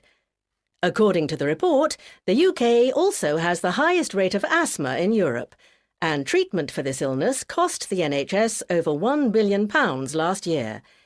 Dr. Jeff Gordon from the charity Allergy Action welcomed the report. We're pleased to see that the government has finally decided to take this issue more seriously. However, we feel they still haven't told us the whole story. For example, the government has also carried out a survey on the causes of allergies, but why haven't we seen those results yet? That survey still hasn't been published, although it was completed 6 months ago. We think they're hiding something. And we've just heard that the actress Tanya Fisher has died. She was taken to hospital 2 days ago with heart problems. Mrs. Fisher was best known as Jennifer Sheldon in the TV comedy series Over My Dead Body. She was 79. That's the news this Tuesday lunchtime. Now over to Danny Strong for the sport. News this Wednesday lunchtime. Over 10,000 people have taken part in a demonstration to protest against the new increase in petrol prices. At least 16 people have been arrested and 1 policeman has been taken to hospital. Monday's ambulance strike has been called off. Union leader Kevin Roberts has accepted the government's pay offer of 8%. Scientists in Cambridge have found the gene that causes asthma. The gene is one of many allergy genes that have been discovered by researchers at Cambridge University. Rock singer Heidi Sauter has just arrived in the UK for her first ever tour of the country. Her first album, Perfect 10, has already sold over 4 million copies. Now with the weather. With me in the studio is Dr. Miriam Richards, who's a lecturer in psychology at the University of Washington. Hello. Now, Dr. Richards, I've heard that body language is responsible for 80% of communication. Is that true? Well, yes, it can be in certain situations. For example, when you're meeting new people at a party or somewhere, body language is usually more important than what you say. And most body language is instinctive, isn't it? Of course. And it's much harder to change your body language than it is to control what you say. For example, when someone is lying, they'll often avoid eye contact. However, very good liars might make more eye contact than usual to try and make you think they're telling the truth. Really? Yes. And they often smile a lot, too. But they won't be real smiles, of course. So how can you tell if a smile is real? Well, a real smile uses the muscles around the eyes, but a fake smile doesn't. So, If you can't tell if someone's really smiling, then look at their eyes, not their mouth. Are there any other ways you can tell if someone's lying? Oh, yes. When we tell the truth, our eyes tend to move to the right, because the left side of the brain, which stores facts, controls the right side of the body. I see. Yes, and when we're lying, the right side of the brain, which controls imagination, makes the eyes go left. That's interesting. Yes, and people tend to look up when they're telling the truth, because they're getting information from their brain. If they start lying, they'll look down or straight ahead. When they go back to telling the truth, their eyes will go up again. I've also been told that people put their hands over their mouths when they're lying. Is that true? Yes, it is. People also touch their noses a lot when they're lying, because that covers the mouth too. Fascinating. And what about white lies? Well, of course, most people tell white lies when they don't want to hurt people's feelings. For example, saying a meal was delicious when it was awful. But some people can also train themselves to become expert liars, like politicians, for example. Thanks for coming in to talk to us today. My pleasure. And I really mean that. Hello, Mr. Phillips. Take a seat. Thanks. Now, what seems to be the problem? Well, I'm not feeling very well. I've got a terrible stomachache and I keep throwing up. Have you had any diarrhea? Yes, I have, actually. How long have you been feeling like this? Since, late last night. Do you know if you're allergic to anything? No, not that I know of. What have you eaten recently? Well, let me think. My children cooked dinner for my wife and me last night. It was our wedding anniversary, you see, and they wanted to surprise us. What did you have? Well, I'm not sure what it was, actually. Some sort of seafood and pasta dish. They spent a long time cooking it, so, I felt I had to eat it. It wasn't very nice, to be honest. My wife hardly ate any. OK. I think you've got food poisoning. The best thing to do is to rest and don't eat anything for the next 24 hours. After that, you can eat things like bread or rice, but no milk or cheese. Right. And drink lots of water or black tea with a little sugar in. OK. Do I need to make another appointment? No, I'm sure you'll be fine, but come back if you're not feeling better in 2 days. Thanks a lot. And maybe tell your kids that you want to go to a restaurant next year. Yes, I will. Goodbye. Goodbye.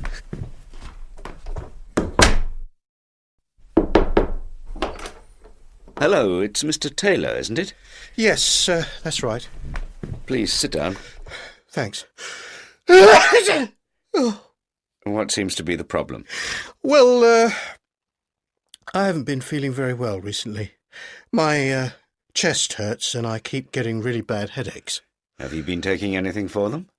Yes, paracetamol, but they don't really help much. Have you got any other symptoms? Yes, I can't stop sneezing. Yes, I can see that. And how long have you been feeling like this? Oh, let me see. It's 3 days now. Right. Let me have a look at you. Say, ah. Oh. That's fine. Thanks. I'm just going to take your temperature. Ooh. Yes, you've got a bit of a temperature, but nothing serious.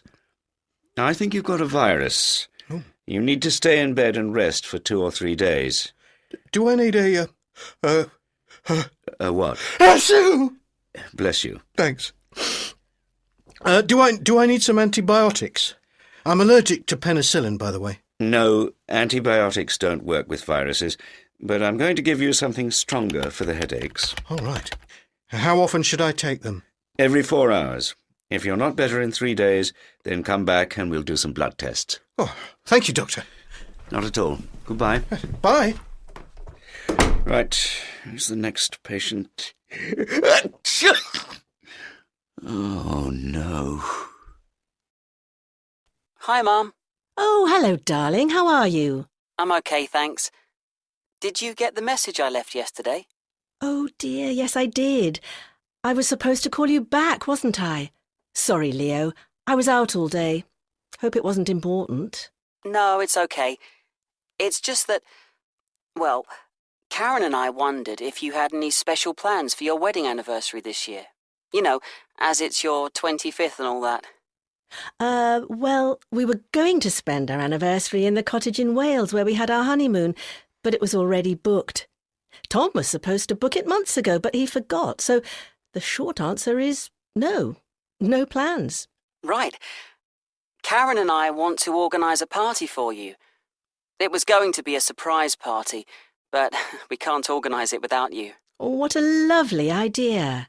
Actually, we want to invite all the people who came to your wedding. So we borrowed some of your old wedding photos, but we haven't got a clue who most of them are.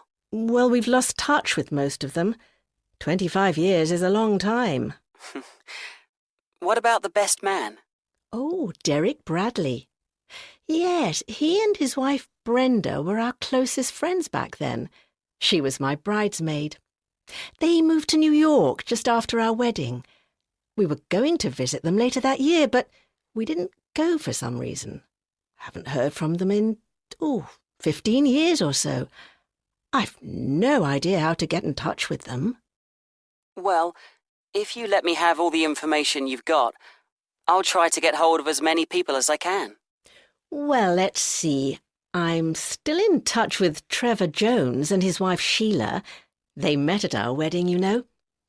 And then there's Jane Lewis. We used to share a flat together. I think I still have a phone number for her somewhere. You look lovely with your hair up, Mum. And I love that red dress. Thank you, Karen. Have you seen your father? Not for a while, no. Anyway, how are you feeling? A bit nervous, actually. And where's Leo? I'm not sure. He could be picking people up from the station. Oh, right. Who's that, Mum? The woman in the flowery skirt with wavy hair and glasses. That's Brenda Bradley. She was my bridesmaid, remember? That's right. That can't be her real hair colour, though, can it? It looks dyed to me. Yes, I think it is.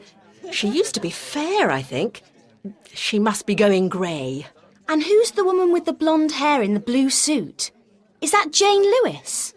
Yes, it might be. Hang on, she spotted us. Peggy! Oh, gosh! It must be, 15 years since I last saw you. Hi, Jane. You look fantastic. Thank you. You too. Where's Tom? Good question. He must be talking to some guests in the other room. So, anyway, what are you doing these days? Karen! Ah, there you are. Have you seen Dad? No. Why? Mum's looking for him. Well, he must be around somewhere. He may want to be on his own for a bit. You know, it's a big thing, this party. Yes, maybe. Hey! Who's that? Who? Him. The guy in the dark suit with curly hair and the moustache. It could be the guy that moved to New York. What's his name? Derek something? No, that isn't Derek Bradley. He's the tall guy over there. The one in the grey suit. With the beard? Yeah. Oh, right. And that's his son, Nick, next to him, with the flowery tie and glasses. Look, the man with the curly hair is coming over. Hi, you must be Peggy's daughter. Yes, that's right. I'm Karen. Hi. And this is my brother, Leo. Nice to meet you. Hi, I'm Trevor Jones. Thanks very much for inviting us. It's a wonderful party. Glad you're having a good time. Have you met my wife, Sheila?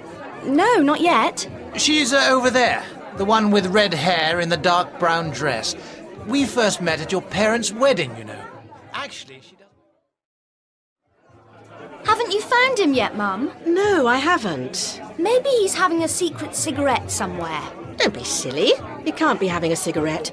He stopped smoking months ago. Ah, Leo, there you are.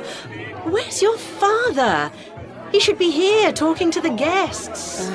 Well, he might be in the bathroom. Yes, perhaps. Oh, go and look, will you, Leo? Sure, won't be a minute. He's practicing his speech in front of the mirror. He says he'll be out in a few minutes. Honestly, he must know that speech by now. We spent hours going over it last night. Go and get him, will you? I'm going back to join the party. Sure. I'm glad we only have to do this every 25 years. Welcome to Money Watch. Today's topic is prenuptial agreements, and with me is Alison Farmer, a lawyer who is an expert in family law. Good morning. Alison, first of all, we should start with the most obvious question. What exactly is a prenuptial agreement? Well, it's like a divorce contract couples sign before they get married. They agree how they'll divide up their property and money if they ever get divorced. Well, don't most couples just get 50% each of everything they own? Not usually, no. People don't get divorced when their marriage is going well, of course, so when people do fall out, they often show their worst side. So a prenuptial agreement gives people a chance to decide what to do before they get themselves into that situation. Right. Time for our first caller. Yolanda Waters from Manchester. Yes, hi. Can you tell me if a prenuptial agreement is a legal guarantee? Not in the UK, no. People don't always get what was written in the prenuptial agreement. Oh, I see. But they are in, places like the USA, aren't they? Well, no, actually, they're not. Even in countries where prenuptials are often used in court, Australia and the USA, for example, people can get more or less than it said in the prenuptial agreement. Can you give us an example? Well, Boris Becker, the famous tennis player, and his wife, Barbara Feltus, got married in 1993 and split up in the year 2000. When they got married, Boris was worth £65 million. According to the prenuptial, Barbara was supposed to get about £5 million, but she actually got £10 million, a £1.8 million home in Florida, and £2,500 a month for their children. That probably helped to get over the divorce, I would think. Yes, probably. And Steven Spielberg's ex-wife, Amy Irving, received $100 million when they split up after only 4 years. Right. Let's go to our next caller, Marcus Brown from Southampton. Hello. If prenuptials aren't a guarantee, what's the point of having one? Isn't it just another way for lawyers to make money out of people? No, not really. If both the husband and wife agree to follow the prenuptial agreement when they get divorced, then they don't need a lawyer at all. And when you think you can buy a prenuptial online for £50, it's actually much cheaper than hiring a divorce lawyer. OK, over to our next caller. Peggy, do you think I could send a few emails? I just want to let people at home know how the party went. Sorry, I'm afraid Tom's using the computer at the moment. He's got to do some stuff for work tomorrow. He probably won't be too long, though. No problem. I can do it later. Oh, and is it okay if I borrow a couple of books? I've already read the ones that I brought with me. Yes, of course it is. There are some over there you can choose from. Thanks. Excuse me? Hi, Nick. What can I do for you? May I download some photos onto your computer? When you're not using it, of course. I'd like to send some photos of the party to people back home. Sorry, I don't think we have the software for that. Our computer's rather old, you see. Okay, no problem. Would you mind if I gave my girlfriend a call? No, not at all. Go ahead. The code for America is 001, I think. Thanks a lot. I won't be too long. Oh, don't worry. Thanks. Peggy, can I make myself a sandwich? Yes, of course you can. Help yourself. You know where everything is. Thanks. Do you want one? No thanks. I've just had something to eat. Oh, do you mind if I do some washing? Actually, I'd rather you didn't, if you don't mind. I was just going to do some myself, and I've got rather a lot. Sure, no problem. There's no hurry. Oh, by the way, what did you think of... Hello, on the box. Can I help you? Hello. Can I speak to Max Foster, please? I'm afraid he's in a meeting all day. I'm his PA, Gabby. Can I take a message? Yes, probably. My name's Fiona Robbins, and I'm going to be in your new TV drama, Undercover? Oh, yes, of course. You're going to be Kat, aren't you? That's right, yes. Anyway, I'm afraid I can't come to the meeting on Monday. Oh, dear. Why is that? Well, I'm in hospital. I was in a car accident and I've broken my leg. Oh, how terrible. Yes. I won't be able to walk on it for a month, apparently. Oh, poor you. That must be awful. Well, it's quite painful, yes. But I've already had one operation. It went quite well, I think. Well, that's good news, at least. Yes, I suppose so. And I'm having another operation on Friday. I hope it's going to be okay. Oh, I'm sure it is. Thanks. Anyway, about Undercover. I still want to be in the programme, of course, but I don't know what to do. Well, they're going to start filming soon, I think. Yes, I know. Well, you must talk to Max, and the sooner the better, really. Can he call you tomorrow? Yes, please. The number for the hospital is 0754 434 78. I'm in Ward 2. Yes, of course. Thanks. Look, I'm really sorry about this. Don't worry. I'll ask Max to call you back in the morning. OK. Thanks a lot. Bye. Bye. Hello, Max. Morning, Gabby. Any messages? Yes, quite a few, actually. We've got a problem. Oh? What's that? Fiona Robbins called. You know, the actress who's going to be Kat in Undercover. Uh-huh. Well, she's broken her leg. You're joking. No, really, it's true. She said she'd been in a car accident. Oh, no, that's the last thing we need. Yes, I know. But she's being looked after very well, I think. She told me that she'd already had one operation. Well, that's good news, I guess. Yes, I think so. And she said that she was having another operation on Friday. Did she say when she'd be able to work again? Not exactly, but she said she wouldn't be able to walk on it for a month. Oh, I don't believe it. Does she realise how serious this is? Yes, I think so. She sounded quite worried about it. Not her leg.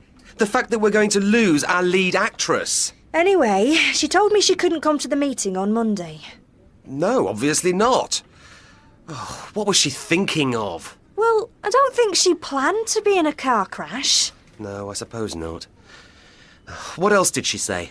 She said she still wanted to be in the programme. What, in a wheelchair? She's supposed to be an undercover cop. Yes, I know. So what did you tell her? I told her they were going to start filming soon. Good. So she knows that we have to find someone else? Well, not exactly. What do you mean? I told her that she had to talk to you.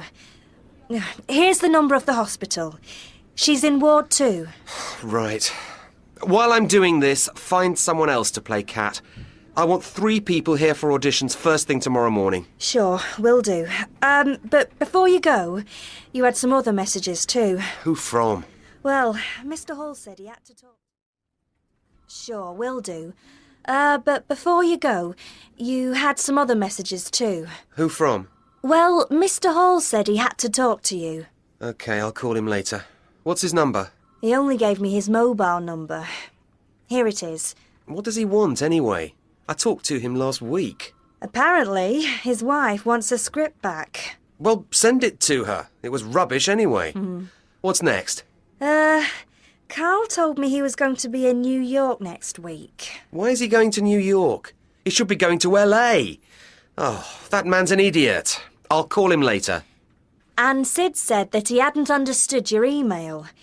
Maybe you should call him back. OK, I will. Is that it? Not quite. Who's next? Oh, yes. Linda Wise said she couldn't come to Monday's meeting. Did she say why? Yes, it's her back again. Typical. I told her to see a doctor. She just won't listen. And Mrs. Lee told me the designs would be ready on Monday. Well, that's some good news at least. Yes, I told her you'd be pleased.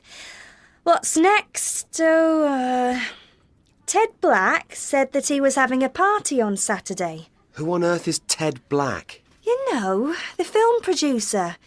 I told him you'd be there. Oh no, you know I can't stand him. He said he wanted to talk to you about a new project. Fine.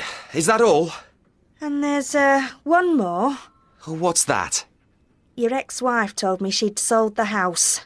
What? Get her on the phone, now! I'm sorry. I don't know what you're talking about. We've been watching you for a while, you know. We've got it all. Phone conversations, emails, bank statements, the lot. You're joking. You mean you're a cop? Mm-hmm. Got it in one, mate. And I hope you like prison food, because unless you start giving me some names, you'll be eating it for the next 10 years. Thank you very much, Eva. That was very good. Thanks, Gabby. No problem. See you later. Now, Eva, I'd like to ask you a few questions. Sure, go ahead. Are you working at the moment? Not at the moment, no.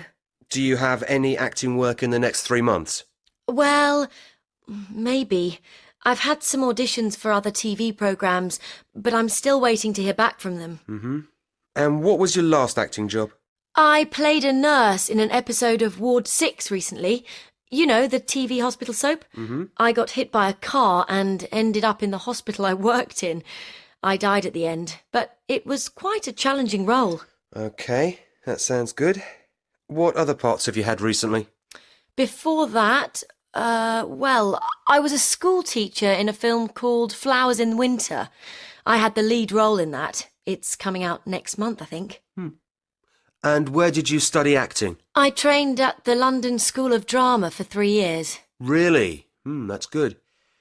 And the last question, are you available to start next week? Next week? Yes, I think so. Okay, that's about all. Thanks for coming in. We've got your number, haven't we? Yes, it's on my CV. Or you can call my agent. Fine. We'll let you know by the end of the day. Have you got any questions? Yes, I've got a couple, actually. Who are the other actors in Undercover? So, how did it go? Oh, quite well, I think. I had to read from the script. Then Max, the producer, interviewed me. What did he ask you? First, he asked me if I was working at the moment. And how did you deal with that? Well, I couldn't tell him I was working part-time in a cafe, could I? So I said no. Then he wanted to know what my last acting job had been, so I told him about Ward 6. That's good. It shows you're a working actress. Well, some of the time anyway. Very funny. He also asked if I had any acting work in the next 3 months. And what did you say? I told him about the other auditions and said I was very hopeful. That was the best thing to say, don't you think? Yes, probably. Oh, and he asked where I'd studied acting. Uh-huh. So I told him about the drama school, of course. Did he ask anything else? Let me think. Yes, he asked me what other parts I'd had recently. You told him about Flowers in Winter, I suppose. Of course. Then, guess what? What? He wanted to know whether I was available to start next week. Next week? Oh, so you've got the part? No, not exactly. Oh. He said he'd let me know by the end of the day. But I have a good feeling about this. I really do. Well, I really hope you get it. Will you still love me when you're famous? No. I'll go out with someone rich and good-looking for a change. Hey! Hello? Hello, is that Eva West? Yes, it is. This is Max Foster from On the Box. Oh, yes, hi. Good news. You've got the job. Really? Oh, that's wonderful. Thank you. No problem. Can you come to a meeting on Monday? Yes, of course. What time? Be at our offices at 10. The director and all the other actors will be here too. Yes, of course. Oh, and one more thing.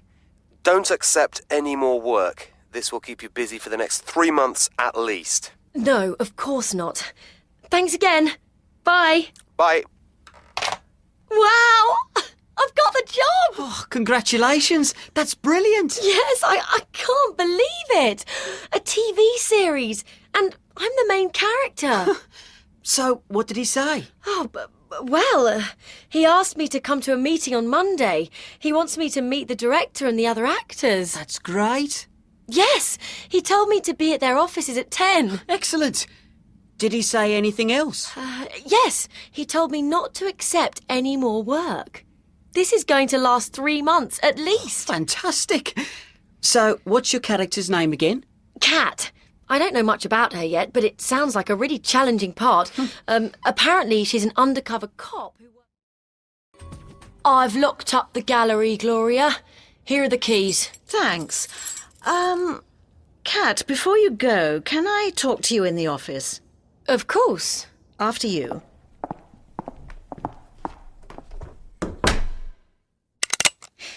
Put your hands on your head, now. What's going on? I have a gun pointing at your head. If you turn around, I'll kill you.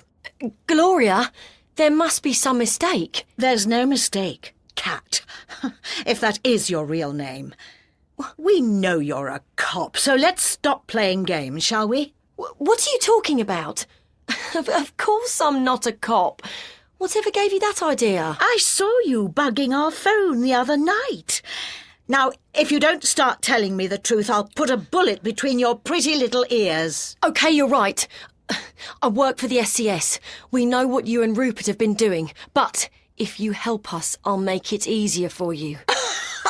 I'm not going to help the police. I'd rather go to prison. They've probably arrested Rupert already, you know. I don't think so.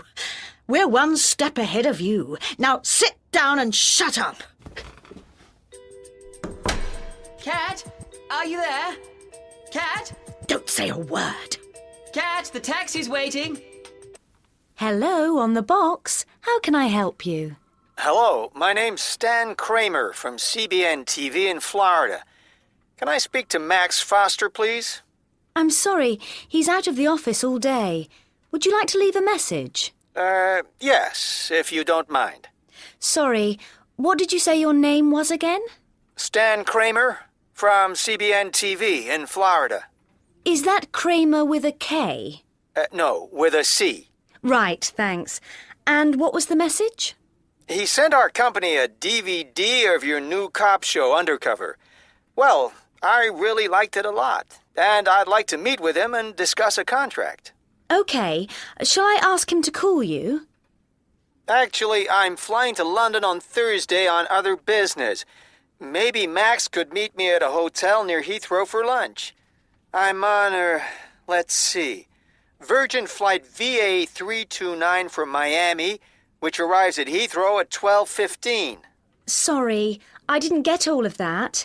Could you say it again, please? Yes, that's Virgin Flight VA329 from Miami, which gets into Heathrow at 12:15. Flight VA329 from Miami. That's right. And it arrives at 12:50. No, not 12:50, 12:15. OK, Mr. Kramer. I'll let him know as soon as he gets in tomorrow. Thank you very much. Bye. Goodbye.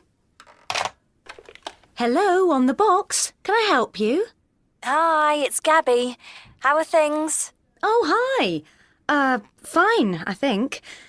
Aren't you supposed to be on holiday? Yes, I am. But there are a couple of things I didn't have time to do. Well, can I help? Yes, could you call Harry Groner at the BBC? Tell him that the meeting on Wednesday has been cancelled. Do you mean this Wednesday? Like the 9th?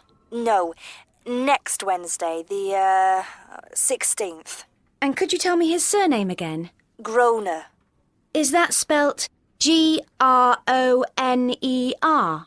No, it's Groener. Right, got it. And could you make sure that all the invitations for the undercover party are sent out by the end of the week? There's a list of addresses on my desk. Hang on. Are you talking about the London party? No, the Paris one. It's next month. OK. Is there anything else? No, that's all, I think. But if you have any problems, give me a call on my mobile. I haven't got your mobile number. Oh, hang on. It's 07866 554 390. Sorry, I didn't quite catch that. Can you give it to me again, please? Sure. It's 07866 554 390. Thanks. I won't call unless I have to. No problem. Bye. Bye.